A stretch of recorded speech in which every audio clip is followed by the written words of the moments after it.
This is Twit.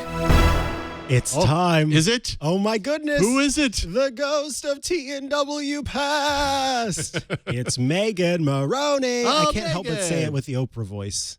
Hi, Megan. I love the Oprah voice. Hello. Also, Gilbert's here. He's back there on the couch. I don't know if you can see him, but he's having a snooze. So sleepy. He's covered up by the lower third, but that's okay. He deserves his privacy. Yeah, exactly. Yeah, privacy. Micah, it's your birthday, I heard. Maybe it is. It might be. Yes. That is the thing that's happening today. Thank you so much. That's why you made sure to have your doggo in the shot. Yes, exactly. Sleeping. Now you can sort of see him back there. Yeah. Hello, sleepy dog. Okay. You're here for a reason. And it starts with an A and ends with a... Oh, God. You just did it, didn't you? I did the thing. You just went there and did it. I did the thing I was trying not to do. That's pretty funny. Honestly, Megan, I'm with you on it being a problematic fave. So you wrote this article called Alexa is my problematic fave. And you kind of went back to the beginning of this device and talked about how, I didn't know this about you, but at one point you completely said no Amazon in my home, in my heart, or in my mind. Can you talk a little bit about why that is? Because I think it's a fascinating story. Yes. Well, this was the end of 2014. And, I'd noticed that the toy stores in our town had started to shut down. And I presume that was because Amazon was where we were all buying our toys.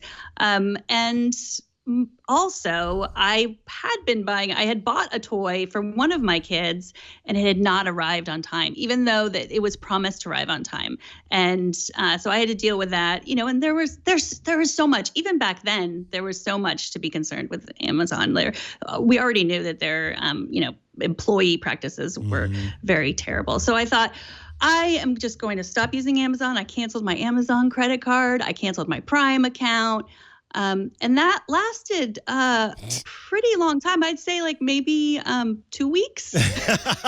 Longer than any New Year's resolution. Yes, it did. So that actually coincided to the time when I started at Twit. So that was beginning of January 2015, and started back at Twit. I'd been there earlier, but started back as a host. And that was also when they announced the Amazon Echo, the first one, and I had to have it. So I upped my Prime subscription again, and I still have it right here. Oh, my look baby. at it. I turned it off. Brand new still. It does. Yeah.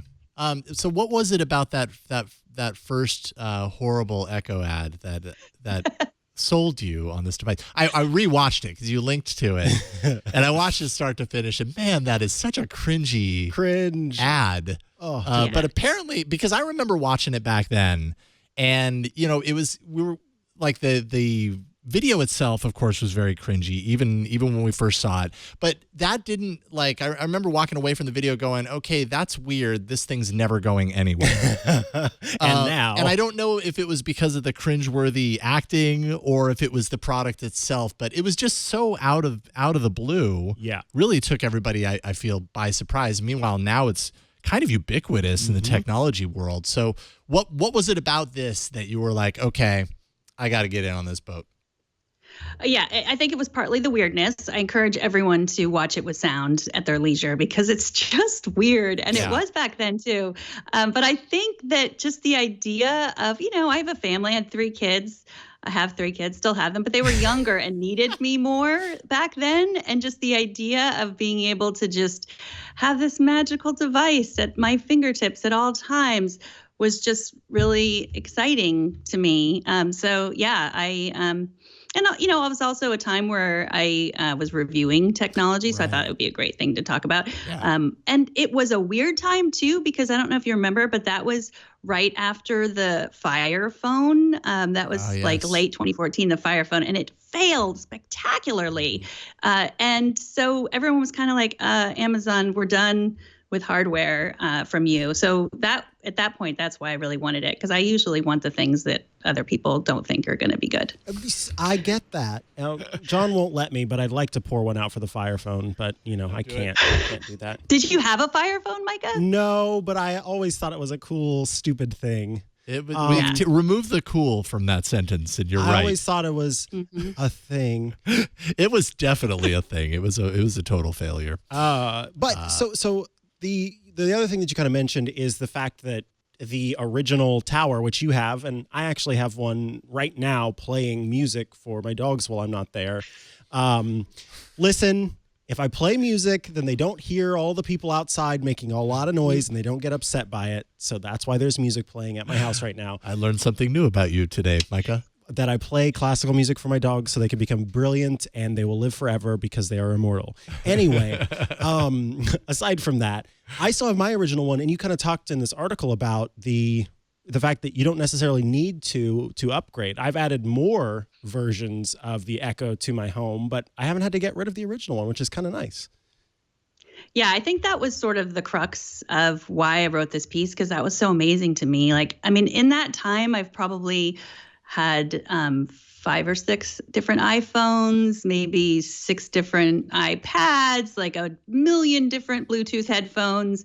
You know, we just upgrade our technology so fast and so quickly. And I know you just had Kyle on. And so he is part of my inspiration in this, just like, God, I love the devices that you don't have to upgrade all the time. And Amazon has said that that's part of their design. Like they don't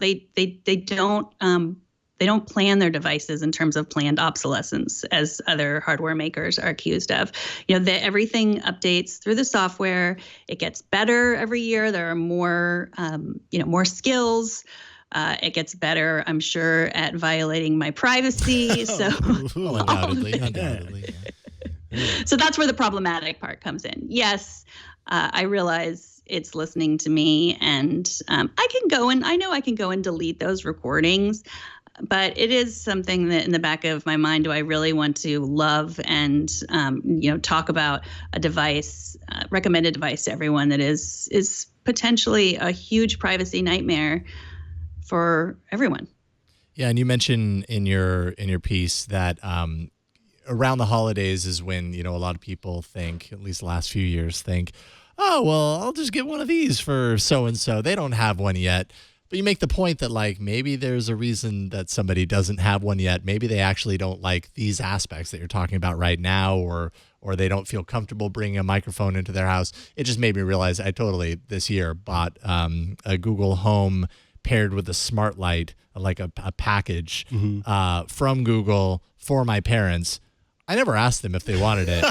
So we'll see. Oh, that's kind of exciting. Well, so that's another thing they do, and they've been doing, and Google especially has been doing it. They'll package it with stuff. So we had another article on 10 from Owen Williams, who wrote that, it's easy to buy one accidentally because you're buying something by accident because they're just throwing them in. Like, here, have a free Echo Dot. Earbuds. Yeah. But I think that you can assume that if anyone on your holiday list doesn't already have one of these devices, that means that they don't want one. I'm sure they've all heard about it and they've made the choice. So don't give them a fruitcake. They're just going to give it to someone else. I was about to share that. This is my favorite. Amazon Echo devices are the new fruitcake, an unwanted gift that we re-gift to others who probably also don't want one. I may have applauded at my desk as I was reading that line. That's a very good line. There are a couple really good lines in here, some real gems. So you've got to read this piece for sure. What, besides the tall Echo Tower, what other Echo devices do you have in your home, or ALEXA enabled devices do you have in your home? Do you have a clock or anything like that? I have the Dot. I have several Dots. I have Dots in right here on my desk. This is actually this one I use in my bathroom. Not to share too much information, but that's kind of my thing. There's no camera on it. Exactly. And I listen to music and podcasts in the shower on it. And I have one at my desk. And then we have the Echo Show, the one with the screen downstairs in the kitchen. And that's really helpful. And one of my 3 children has the Echo Dot that I gave him in his room. The other 2 were like, no, thanks, Mom. I'll pass. And that's fine. But I'm curious to know, like, why did they pass? What, like, did they give you a reason? Is it just not cool at school to have one of these, or are they worried about privacy, or what's the reason? I think they're worried about privacy. I think Okay. they're planning some sort of coup in the home, in their house. Right. On the That's why I actually, I gift these so that I know who in my family is going to betray me. Right. And so, unfortunately, you've got to come up with a new method. Maybe like a stuffed animal with an echo inside. camera, yes. Yeah. That twerks? Yeah, but It twerks. Possibly. Yes. A twerking bear. Mm-hmm. Yeah. I have the Echo Auto too, but Really? I haven't really used it. I hooked it up in the car, and we share the car between my husband and my daughter, and somebody just disconnected it. It's Again, the worst I think thing they were Amazon's ever made. Yeah, it's pretty bad. I mean, it was $25, which I think that's why I bought it. Which I'm not saying. Hopefully, Kyle isn't listening. Kyle Wayne isn't listening to this, but yeah, I mean that's part of why we buy so many of these things, because they're cheap. Yeah. Really inexpensive.